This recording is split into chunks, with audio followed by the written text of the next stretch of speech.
So last night I posted a video basically mocking this insane SJW article from the Washington Post. Dear fellow white people, here's what to do when you're called a racist. Yes, this article is about it as insane as it sounds from the very title. And if you want to watch the entire 40-minute video that I posted making fun of it, hey man, it's the one right before this one. But here's the thing, I actually came across a point about midway through the video that I think is a really important point for us to think about. And so I wanted to create a separate video off of that because in this article, they are playing a dirty psychological trick on you to get you to be more receptive to this insanity. And I want to explain the psychology of why this is a dirty trick. So she says in step 3, this is after you've been called a racist, she says, stay calm and ask for clarification. Take a deep breath and pause after being called a racist. You will probably feel attacked and defensive. Check those emotions and avoid argument. Instead, apologize and consider asking someone, either the person who called you a racist or a trusted friend who understands racism and can chat with you about the situation, for help in understanding. Now, this is the next part. This is the dirty trick. You can use language like this. I didn't realize that remark was racist. I am so sorry. Would you be willing to help me understand where I went wrong? I really want to learn and I would be grateful.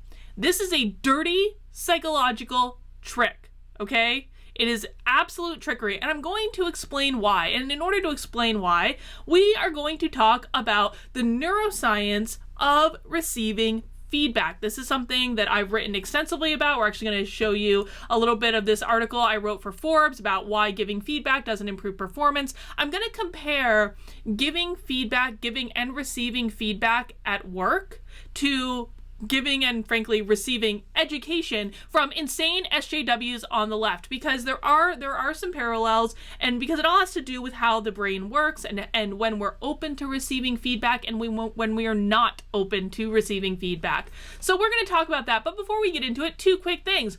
Number 1, if you like my content, make sure you subscribe to my channel. Number 2, if you think you are subscribed, like Nuclear Grizzly here, who says they've been subscribed twice and have been unsubscribed mysteriously by YouTube, just double check, make sure you are still subscribed. Thank you. And if you're not, ready to subscribe yet, hey man, I get it. It's all good.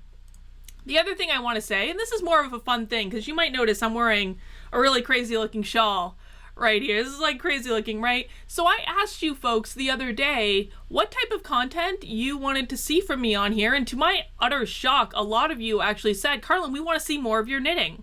So I thought I would be taking the opportunity just to wear some of these crazy shawls that I've been working on and have knit. This is actually the full picture of it, since you really can't see it in all its glory as it's on me. This is a Sereno Symphony shawl by Wes Knits. Wes Knits is one of my favorite knitwear designers, and it's just fun because you've got all this, I don't know if you can see it, but it's actually like fuzzy yarn, so it's got some good texture to it, and it just looks kind of cool. So this is one of my favorite shawls that I've worked on recently, and I decided to just show it off a little bit. All right, but let's get into the real stuff, shall we? Using neuroscience to make feedback work and feel better. So first thing I want to do is explain to you the psychology of receiving feedback. And again, my expertise comes from a workplace environment. So that's where we're going to focus. And then we're going to use that to explain why this article is a dirty, dirty, dirty trick that you should be mindful of anytime you're considering ideas from other people, interacting, not just SJWs, but just considering other ideas in general. So not too long ago, 62 employees at a major consultancy found themselves getting called into a room in pairs, neither person having any prior relationship to the other, for what they told was going to be a role-playing exercise. Researchers asked them to sit across from each other. Participants then learned that they weren't assigned to be collaborators, but adversaries, opposing sides engaging in a mock negotiation to buy or sell a biotechnology plant. They each had 6 minutes to haggle over the price, and heart rate monitors would track the ups and downs of the argument. So as they're having this discussion, they're monitoring what is going on in their body to see when their heart rate goes up and when it comes back down. When the negotiations were finished, each side gave feedback about his or her opponent's performance. Some participants were told to give feedback unprompted. Others were instructed to ask for feedback. Quietly, the heart rate monitors listened. So I want to make sure this distinction is clear. In one pair, they gave the feedback unprompted. So they just said the feedback, you did this, you should have done this differently. In the other pair, one person was instructed to ask for feedback. Do you have some feedback for me on how I can do better? Those are the two conditions we're looking at. Here's what the researchers found. If you want to put people on edge, tell them they will receive some feedback. Or, just as bad, tell them they will be giving feedback. Subjects in the study felt equally anxious offering feedback and receiving it, which might explain why so much workplace feedback, particularly in the United States, amounts to a series of polite statements with suggestions for improvement. Now that's not all, but I want to switch over to this article that I wrote for Forbes, which explains some of what's going on in the body. It comes from the same place of this neuroscience research. So this research has been championed by a guy named David Rock, super smart dude. I've seen him speak on many occasions, but this is where he's coming from. And then this research that I'm going to present here, actually, it comes from the same kind of field of that study. So what I said is, if you're like most professionals, stress will start okay, back up. When you hear someone ask, can I give you some feedback at work? How do you react? If you're like most professionals, stress will start to course through your system and you will instantly brace yourself to hear all the ways in which you screwed up. As that's happening, you begin to worry about the ramifications of the feedback, that it might prevent you from getting that promotion, or worse yet, it might put your job in jeopardy. And really, think about this for a second. For those of you who work in more traditional working environments, think about when you get told you're going to get some feedback, or when you're about to go into your annual performance review, or things like that. You're nervous, you're anxious, you don't know what to expect, and you're kind of bracing yourself for the worst. This is a sign your brain is heading into survival mode, or fight or flight, in which it turns off all other functions so that it can specifically focus on getting away from the danger right in front of you. Yes, that means that the way our brains perceive getting feedback at work is much the same way that they perceive getting chased by a lion through the field back in the day when we were all hunter-gatherers. Your brain on feedback. Logically, getting feedback is not life-threatening. Even if the worst case possible thing happens in employment terms, you will lose your job immediately after receiving that feedback, but you're still alive and kicking, able to go out and find another job tomorrow. Okay, that might be harder right now, but still, you're not dead, so that's good. Sadly, most people have not developed the ability to receive constructive criticism without also feeling anxiety. That means that when you're getting in the moment, your brain doesn't know the difference between getting a piece of feedback and being in a life or death situation. It responds to the perceived danger accordingly. What does that mean for the person giving the feedback? Assuming your goal is to improve the person's performance rather than to merely hear yourself talk, you're running a fool's errand. And let's just be honest, a lot of times when people are giving feedback, whether it's in work or an SJW shouting something crazy on the corner, usually they're just doing it to hear themselves talk. They're not thinking about the ultimate goal in mind of getting someone to change their behavior. They're doing it because they like talking. But let's just assume they have altruistic motives, right? You may be coming from a genuinely good place of wanting to help them, but that doesn't mean they're open to receiving that feedback and guidance. At the moment that the person you're offering the feedback to understands that you're about to deliver a negative or critical piece of feedback, their sympathetic nervous system lights up like a Christmas tree. And that is the body's way of preparing itself for intense physical activity, or the type of activity you need if you were about to run away or fight a threat. Okay, that's what fight or flight is. It's our body literally preparing itself to either fight the enemy or turn around and haul butt away from the enemy very, very quickly. In doing so, that impairs the person's ability to thoughtfully receive and consider the feedback you are offering. The brain literally can't handle it. And the reason the brain can't handle it is, when you get into those moments where you have that rush of adrenaline or that rush of stress, that fight or flight moment, what's happening is your body is directing all of its resources to preparing you to fight or run away. That is exactly what is happening. And it doesn't have resources left over for you to calmly and thoughtfully consider the feedback. Okay? And these crazy SJWs, they know this.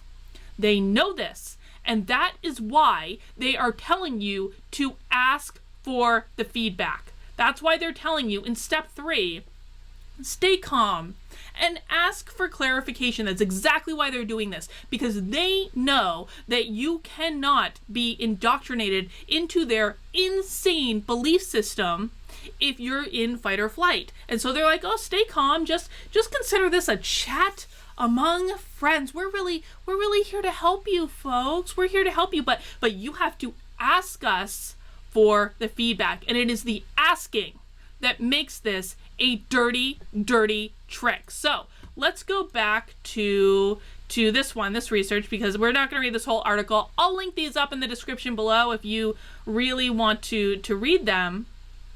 I just want to go back down to the bottom. So what this article talks about is that if you at work, in a work context, want to really prime your brain to be thoughtful and receptive to critical feedback you get from your boss or your VP or a coworker, you need to ask for it. Now, when you are in a work environment, this makes sense, right? If you want to know what you need to do to get that promotion, to move your career in the right direction, you want to be taking on this constructive feedback. It is a good thing. And frankly, if someone is taking the time to give you constructive feedback at work, they're trying to help you. Because remember, we talked about early in this article how giving feedback is actually anxiety producing for the person giving the feedback. Okay, so that it's anxiety producing for them as much as it is for the person receiving the feedback. So if someone is taking that step to give you constructive feedback at work, it's anxiety producing for them as much as it might be for you receiving it. Now, in order to reduce that anxiety, all you need to do is ask for it. And it is a crazy trick with how our brain works. What they say here, asking for feedback is the path to get the minimal threat response, because it appears to offer both the receiver and the giver much more psychological safety than a giver-led approach. So a giver-led approach in this case would be me saying to you, can I give you some feedback? Or even just jumping right into it and say, I'm going to give you some feedback, right? That's a giver-led approach. What they're saying is that in order to actually receive feedback, it needs to be a receiver-led approach. This safety is critical during feedback discussions because our brains will be in a much better state performing complex cognitive functions. And so I'm going to jump back over, and like if I click on this link, it just goes to a paywall. I'm not paying to teach you guys this. I'm just going to go back over to my article. And again, we're not going to read the whole thing because it's long, but I do want to jump down here to this part where it explains why we want to take these steps of having someone ask and why this is a dirty SJW trick. So under the heading, there's a better way to improve performance, I say, you won't be able to drive performance improvement by merely infusing more positive feedback into the mix. And positive feedback's a different discussion for a different day. To really make an impact, it's about evolving the way you're giving the critical feedback from feedback being merely corrective and punitive to feedback that inspires growth. This is the other part of the dirty SJW trick, because when they're doing stuff like this, they're saying, oh, this is just about helping you to be a better person and helping to be a more fair person and a more just person and all those things. They're trying to inspire you to achieve that personal growth by getting indoctrinated into our ideology. I'm sorry to yell, but this actually makes me angry.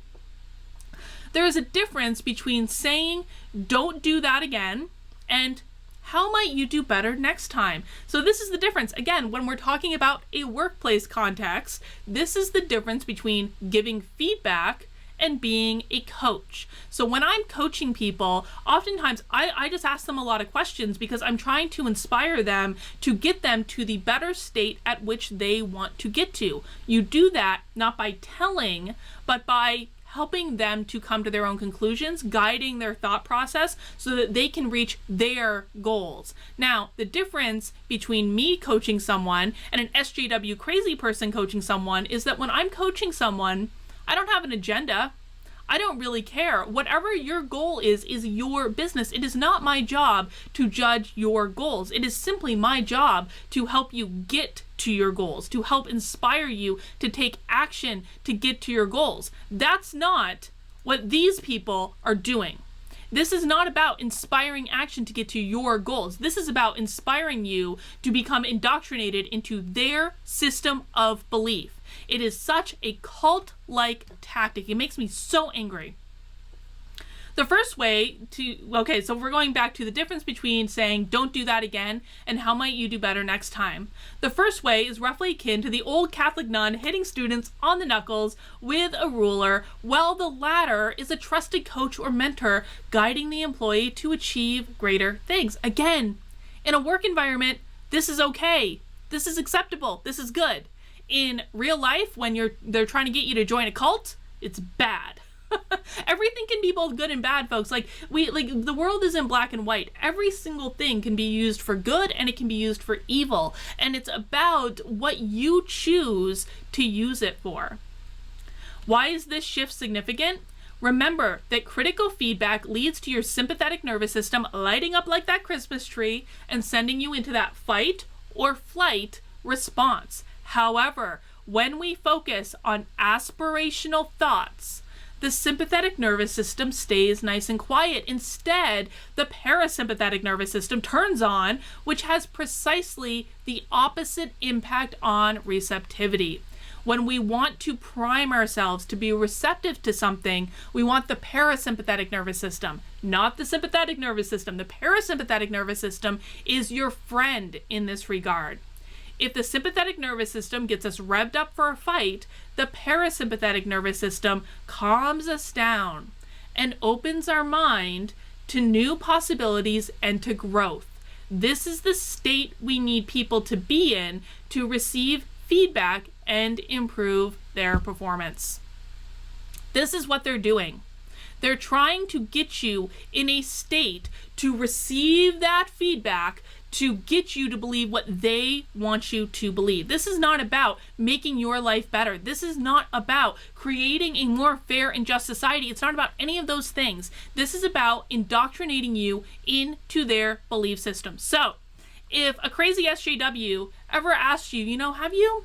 Would you just, maybe you should just ask for what you did was wrong. Maybe you should just ask the question. Ask a friend that knows how to do this. Ask for their feedback. Ask for their help. Ask for their help in dissecting what you did wrong. Do not fall for it, man. I swear. And this is just, listen, this doesn't have to just come from SJW crazies. And I'm also not suggesting that you shouldn't listen to people who disagree with you. I'm not suggesting that at all, but just be very mindful that if someone is approaching you like this and telling you to ask for what you did wrong so that you can be educated and corrected in the future so you don't do that again, they are trying to get you into their belief system, and you have to be critical and ask yourself, is that in my best interest? Is this something that I believe? Is this something that I support? Make sure you're being disciplined in asking those critical, disruptive questions. They're going to encourage you not to do that, but you need to do it for your own sanity, because otherwise you might wake up one day and realize you accidentally got indoctrinated into a cult and have a whole other level of problems to deal with.